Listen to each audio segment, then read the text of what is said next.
My fellow Americans, this is Liberation Day. Waiting for a long time.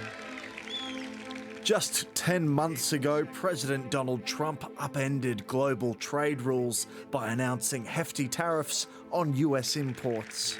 April 2nd, 2025 will forever be remembered as the day American industry was reborn, the day America's destiny was reclaimed, and the day that we began to make America wealthy again. World leaders scrambled to carve out trade deals with the US.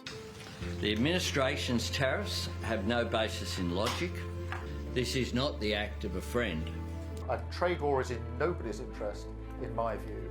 But of course, we have to protect ourselves, and that's why we're keeping all options on the table.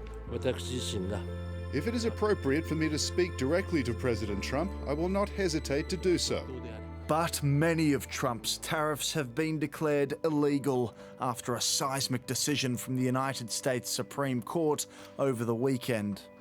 Kira, this is one of the most significant decisions on presidential power in decades. In a 6-3 decision, the court ruled President Trump needed the approval of the US Congress to impose such sweeping tariffs. Wow. And that his use of emergency powers exceeded his authority. The Supreme Court's ruling on tariffs is deeply disappointing, and I'm ashamed of certain members of the court, absolutely ashamed, for not having the courage to do what's right for our country. The Supreme Court didn't say the US can't issue tariffs, didn't ban any kind of tariff. It just said if it's not for the monarch to do, you got to go through Congress.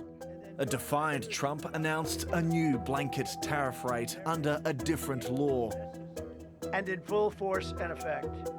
Today I will sign an order to impose a 10% global tariff under Section 122, over and above our normal tariffs already being charged.